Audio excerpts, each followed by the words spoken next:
को नमस्कार। और अभी जैसा कि आप सभी लोग जान रहे हैं कि इलेक्शन की शुरुआत हो चुकी है और ये इलेक्शन होने वाले हैं, तो ये वीडियो उसी से संबंधित है। और ये वीडियो अगर आप देखेंगे और देखने के बाद आपको बहुत सारे प्रश्नों के उत्तर मिल जाएंगे, तो इसीलिए बनाया जा रहा है। ये देखिए, इससे पहले कि मैं अपना वीडियो शुरू करूं, मैं चाहूँगा, एक रिक्वेस्ट करूँगा कि अगर आपने मेरा चैनल अभी तक सब्सक्राइब नहीं किया है तो कर लीजिए, क्योंकि ऐसे महत्वपूर्ण वीडियो मैं बनाता रहता हूँ, आगे भी बनाता रहूँगा अगर आपका सहयोग ऐसे प्यार मिलता रहा तो ठीक है दोस्तों। ये वीडियो है पीठासीन अधिकारी और मतदान अधिकारी प्रथम के लिए है। संक्षिप्त में देखिए, समझ लीजिए सार है क्या क्या हम लोगों को मतलब कि जो टीचर्स हैं, जो पीठासीन हैं और मतदान अधिकारी प्रथम हैं, उनकी क्या दायित्व है, क्या क्या करना है, कैसे सिचुएशन हैंडल करनी है, कैसे, ये सब चीज़ बेसिक चीज़ संक्षिप्त में दिया गया है। तो ठीक है, शुरू करते हैं। पहला पॉइंट है, पहले पॉइंट से हम लोग शुरू करते हैं। चलिए, पहले पॉइंट से हम लोग शुरू कर रहे हैं। पहला पॉइंट है कि पीठासीन एवं अन्य मतदान अधिकारियों की ड्यूटी उत्तर प्रदेश पंचायत राज अधिनियम 1947 यथा संशोधित 1994 के अधीन बनाई गई नियमावली के तहत की जाती है। स्वच्छ, शांतिपूर्ण एवं निष्पक्ष चुनाव कराने की सफलता पीठासीन अधिकारी पर निर्भर करती है। मतलब पीठासीन जो होता है, मेन रोल होता है पीठासीन अधिकारी का। पीठासीन ही सब कुछ डिसाइड करता है, निर्भर करता है, पूरी टोली को कंट्रोल करेगा और उसके मार्गदर्शन पे, उसके सहयोग से सब कार्य होंगे। ठीक है। जनपद में मतदान 19 अप्रैल, ये जहाँ का भी है, जहाँ से मुझे मिला है, आपके ज़िले में जहाँ हो, जिस तारीख को हो, उससे कर लीजिएगा। ठीक है। चलिए, इससे ये सीख सकते हैं, जैसे कहीं अगर चुनाव 26 अप्रैल को है जैसे, तो उससे एक दिन पहले हम लोग को वहाँ बुलाया जाएगा, रवानगी की जाएगी पार्टी की पोलिंग के लिए। ठीक है। पोलिंग पार्टी, तीसरा ऑप्शन है, तीसरा जो है, पोलिंग पार्टी के सभी सदस्यों को कोविड-19 के प्रोटोकॉल का पूर्णतया पालन करना होगा। अब सभी को पता है कि अभी चारों तरफ लाखों पर डे केस हो जा रहे हैं, लोगों की काफ़ी डेथ्स हो रही हैं, तो सरकार भी काफ़ी सजग है इस बारे में। ग्राम पंचायत सदस्य, प्रधान, क्षेत्र पंचायत सदस्य, जिला पंचायत सदस्य अर्थात चारों पदों का निर्वाचन एक साथ संपन्न होगा तथा एक ही पोलिंग पार्टी चारों मतदान संपन्न कराएगी। ठीक है। चलिए आगे हम लोग चलते हैं। एक पोलिंग पार्टी में पीठासीन अधिकारी के साथ 3 मतदान अधिकारी होंगे, अर्थात प्रथम मतदान अधिकारी द्वितीय और तृतीय होगा। ठीक है। पोलिंग पार्टी में 4 लोग होंगे, एक पीठासीन है, बाकी 3 लोग अदर। एक मतदान केंद्र पर 2 मतपेटियां दी जाएंगी तथा चुनाव प्रारंभ होने पर पहले एक ही पेटी को रखा जाएगा, जिसमें मतदाता द्वारा चारों मतपत्र डाले जाएंगे। पहली मतपेटी भरने के बाद दूसरी का उपयोग करना है। ठीक है। 2 ही दी जाएंगी, एक भरने के बाद दूसरी का उपयोग हम लोग को करना होगा, शिक्षकों को। ठीक है। इस चुनाव में प्रत्येक मतदान दल हेतु एक महिला कार्मिक की अनिवार्यता खत्म कर दी गई है। किसी दल में महिला नहीं भी हो सकती है और किसी में 2 महिलाएं भी हो सकती हैं। निर्वाचन दलीय आधार पर नहीं होगा एवं मतपत्र पर प्रत्याशियों के नाम नहीं होंगे। दलीय आधार समझ रहे हैं, जैसे बीजेपी का हो या फिर पार्टियों से कांग्रेस या फिर सपा का हो, ये नहीं होगा। ठीक है। मतपत्र पर प्रत्याशियों के नाम नहीं होंगे, केवल चुनाव चिन्ह होगा उनका। ठीक है। एक बूथ पर अधिकतम 800 मतदान भी रखे जाएंगे। देखिए, ये जो वीडियो है बहुत इंपॉर्टेंट इसलिए है क्योंकि कभी कभी प्रश्नोत्तरी भी पूछ ली जाती है। जैसे जब चुनाव था सांसदी वाला, तो उसमें टेस्ट लिया गया था। चलिए आगे चलते हैं। चारों चुनाव हेतु मतपेटी का रंग अलग अलग होंगे। ये देखिए, रंग की बात हुई है तो ग्राम पंचायत सदस्य के मतपत्र का रंग सफ़ेद है, प्रधान जी हरे भरे रहेंगे। ठीक है। और क्षेत्र पंचायत सदस्य के मतपत्र है नीला। ठीक। और जिला पंचायत यानी डीडीसी का है पिंक यानी गुलाबी। तो याद रखिएगा, प्रधान जी मेन है, हरे भरे रहते हैं। ठीक है। और ग्राम पंचायत का सदस्य का है आपका सफ़ेद और क्षेत्र पंचायत का है नीला, और ये ऐसे ही रहेंगे। इसका भी अभी यूज होगा क्या है, चारों पदों के चुनाव चिन्ह भी अलग होंगे, अर्थात भिन्न भिन्न पदों के लिए समान चुनाव चिन्ह नहीं होंगे। मतपत्र पर मत देने के लिए मतदाता एरो क्रॉस मोहर का प्रयोग करेगा, यानी कि बैलेट पेपर से होगा। ठीक है, मोहर ठोकेगा। मतदान का समय 7 बजे से शाम सुबह 7 बजे से शाम 6 बजे तक होगा, और प्रत्येक मतपत्र और उसके प्रतिपण पर काउंटर फाइल पर मतपत्र नंबर अंकित होगा। मतपत्र जारी करते समय प्रतिपण पर मतदाताओं के हस्ताक्षर या अंगूठे के निशान लेना अनिवार्य होगा। ठीक है, तो मतपत्र पर नंबर लिखे जाएंगे, काउंटर नंबर नोट किया जाएगा। ठीक है, और उस पर भी नंबर डाला जाएगा। तो इस चीज़ को हम लोग को ध्यान देना है। ठीक है, नंबर अंकित रहेगा दोनों पे। चलिए आगे चलते हैं हम लोग। पहला हो गया, दूसरे पे आ जाते हैं। दूसरे पे क्या है, मतपत्र के पीछे रबड़ की शुभ देख सील लगाई जाएगी और उसके नीचे पीठासीन अधिकारी हस्ताक्षर करेंगे। यह हस्ताक्षर केवल मतपत्र के पीछे करने हैं, प्रतिपण के पीछे नहीं करने। इस चीज़ को हमें को याद करना पड़ेगा। ठीक है,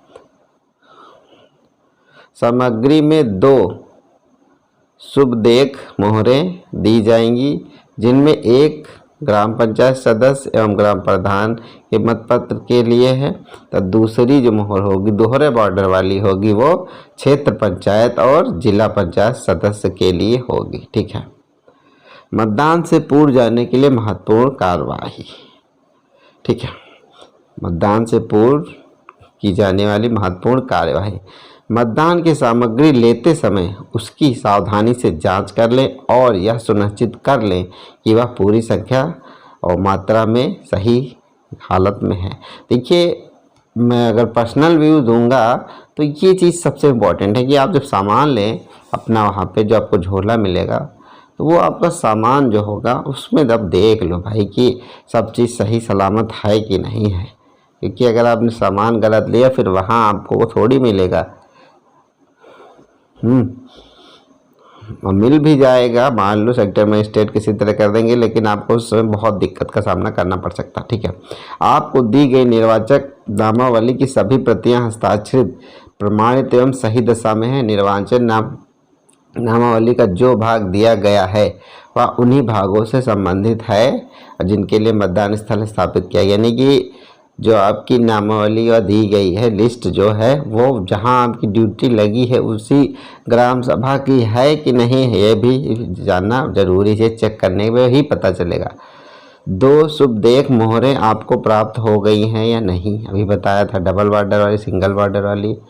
ठीक है, अगला एरो क्रॉस मोहर, पेपर सील, अभ्यर्थियों की सूची, समस्त पत्र लिफाफे, मतपेटियाँ, मतपत्रों की जाँच अवश्य कर लें।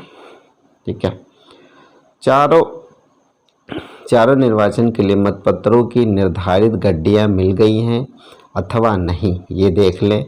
यह भी देख लें कि मतपत्रों की संख्या मतदाता सूची में अंकित मतदाताओं की संख्या से कम तो नहीं है।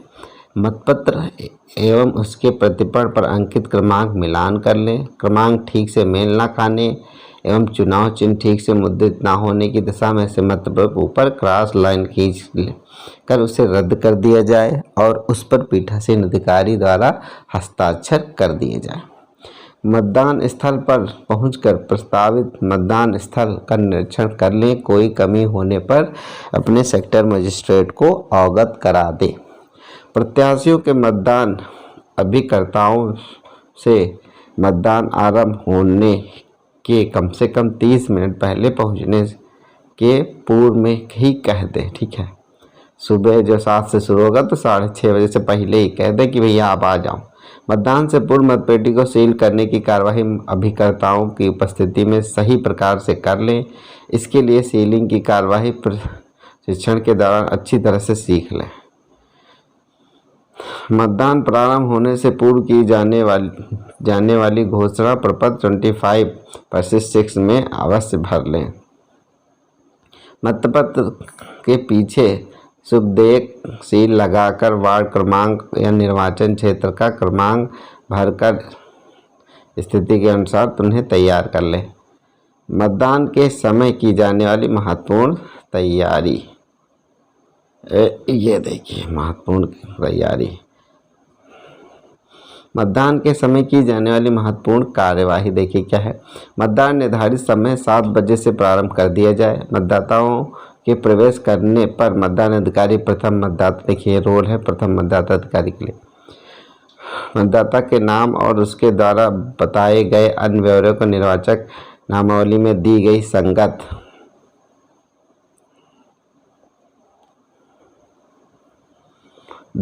संगत प्रविष्टियों से मिलान करेगा। तत्पश्चात उसका नाम क्रमांक जोर से बोलेगा ताकि अभिकर्ता पहचान कर सके। कोई आपत्ति नहीं आने पर मतदान अधिकारी प्रथम निर्वाचक सूची में उसके नाम को रेखांकित करेगा। यदि महिला हो तो उसके नाम के सामने सही का टिक लगाएगा। ठीक है। बाएं हाथ की तर्जनी पर अमिट स्याही लगाएगा। बाएं हाथ की अमिट, ठीक है, स्याही लगाने का काम प्रथम मतदान अधिकारी का होगा। तत्पश्चात मतदाता मतदान अधिकारी द्वितीय के पास जाएगा। मतदान अधिकारी द्वितीय सभी मतपत्रों को बड़ी सावधानी से अपनी टेबल पर रखेगा। उसको यह सावधानी रखनी होगी कि मतदाता को ग्राम पंचायत सदस्य के उसी वार्ड से संबंधित मतपत्र दिया जाए जिस वार्ड की मतदाता सूची में उसका नाम अंकित है। इसी प्रकार यदि किसी बूथ पर क्षेत्र पंचायत के 2 वार्ड सम्मिलित हो गए हैं तब भी मतदाता को उसी वार्ड से संबंधित मतपत्र दिया जाए जिस वार्ड की मतदाता सूची में उसका नाम है। उक्त कार्य में सुविधा एवं सुगमता के लिए मतदान अधिकारी द्वितीय सादा कागज का चौकोर टुकड़े पर वार्ड क्रमांक लिखकर उन्हें क्रमवार अपनी मेज पर चिपका ले। संबंधित वार्ड के मतपत्रों की गड्डियों को इन्हीं के ऊपर रख ले। ऐसा करने से सही वार्डों के मतपत्र जारी करने में त्रुटि नहीं होगी। मतदान अधिकारी द्वितीय मतदाता सूची में अंकित मतदाता का क्रमांक मतपत्र के प्रतिपत्र पर दर्ज करेगा और प्रतिपत्र पर मतदाता के हस्ताक्षर कराएगा या अंगूठा निशानी लेगा। ठीक है। यदि कोई मतदाता प्रतिपत्र पर हस्ताक्षर करने से या अंगूठा लगाने से मना करे तो उसे मतपत्र जारी नहीं किया जाएगा। ठीक है। मतदान अधिकारी तृतीय मतपेटी में सतत निगरानी रखेगा कि मतदाता मतपत्र पर मत अंकित करने के बाद मतपत्र पेटी में ही डाले। साथ ही पुशर के मतपेटी में डाले मतपत्रों को अंदर ढकेलता रहेगा। पीठासीन अधिकारी चैलेंज वोट, टेंडर वोट की संपूर्ण प्रक्रिया को भलीभांति समझ लें। मतदान का समय समाप्त होने के ठीक पूर्व जो व्यक्ति मत डालने से शेष रह गए हैं उन्हें कतार में शामिल कर लें और कतार के अंतिम छोर से प्रारंभ करते हुए हस्ताक्षरित पर्चियों का क्रमांक डालकर बांट दें। पीठासीन अधिकारी की डायरी समय समय पर भरते रहें। मतदान समाप्ति पर की जाने वाली कार्यवाही। मतदान समाप्त होते ही सर्वप्रथम मतपेटी की दरार को बंद कर दें तथा तार से बांध दें। तत्पश्चात छेद में धागा डालकर सील लगाएं। मतदान समाप्ति की घोषणा प्रपत्र 37/18 में भरकर हस्ताक्षर करें। मतपेटी की सीलिंग के पश्चात मतपत्र लेखा तैयार कर लें। प्रधान क्षेत्र पंचायत सदस्य, जिला पंचायत सदस्य के लिए अलग अलग मतपत्र लेखा तैयार होगा। सदस्य ग्राम पंचायत के चुनाव वाले सभी वार्डों का मतपत्र लेखा अलग अलग तैयार होगा। मतपत्र लेखा में 0.5 क्रमांकों में विवरण भरा जाना है जिसे सावधानीपूर्वक समझ लें। पहले क्रमांक में मतदान स्थल के पीठासीन अधिकारी द्वारा प्राप्त मतपत्रों कुल संख्या को भर लिया जाए। दूसरे क्रमांक में उपयोग न लाए गए मतपत्रों की संख्या भरी जाएगी, अर्थात जो मतपत्र मतदाताओं को नहीं दिए गए हैं तीसरे क्रमांक में क्रमांक 1 में से क्रमांक 2 घटाकर लिख लें। मतलब जितना मिला है और जितना यूज़ किया है और जितना शेष बचा है ये सब लिखना है। ठीक है, संख्या लिखी जाए। इसके पश्चात उपयोग में लाए गए 2 प्रकार के मतपत्र बचेंगे जो पहले उपयोग में तो लाए गए परंतु मतपेटी में नहीं डाले गए, जैसे रद्द किए गए निवेदित मतपत्र। इन्हें क्रमांक 4 में भरा जाएगा। इसके पश्चात क्रमांक 5 में केवल मतपेटी में डाले गए मतपत्रों की संख्या भर दी जाएगी जो क्रमांक 3 में से क्रमांक 4 घटाने पर प्राप्त हो जाएगी। ठीक है, अंत में विभिन्न प्रपत्रों को तैयार कर लें, लिफाफे सीलबंद करने की कार्यवाही करें। संवेदक लिफाफे में निर्वाचन नामावली की चिन्हित प्रति रद्द किए गए मतपत्र जिसका उल्लेख मतपत्र लेखा में है, निवेदित मतपत्र और उसकी सूची, उपयोग में लाए गए मतपत्रों के प्रतिपूर्ण मतदाताओं को जारी न किए गए मतपत्र शामिल होंगे। इन लिफाफों को सावधानी पूर्वक तैयार कर लें। संवेदक लिफाफे को तैयार करने के उपरांत व अन्य कागजातों को अलग अलग लिफाफों में रखते हुए उन सबको एक विविध लिफाफे में रखें। अतः उपयुक्तानुसार कार्यवाही पूर्ण करने के उपरांत निर्धारित वाहन में समस्त मतदान सामग्री के साथ बैठकर विकासखंड मुख्यालय के निर्धारित स्थल पर सामग्री को जमा कर दें। तो इस तरह से हम लोग को काम करना है। ये वीडियो इसलिए बनाया है ताकि मान लो अगर कोई दिक्कत आ रही हो तो ऑन स्पॉट आप देख के अपनी समस्याओं का निवारण कर लें। ठीक है, तो दोस्तों ये था मेरा वीडियो और उम्मीद है, कोशिश की है कि जहाँ से भी लिया है किसी के काम आ जाएगा आप लोगों के। ठीक है दोस्तों, फिर मिलूँगा अभी एक प्रश्नोत्तरी भी बनाऊँगा इस पे ही। चलिए दोस्तों, फिर मिलूँगा, तब तक के लिए सब्सक्राइब करिए, लाइक करिए और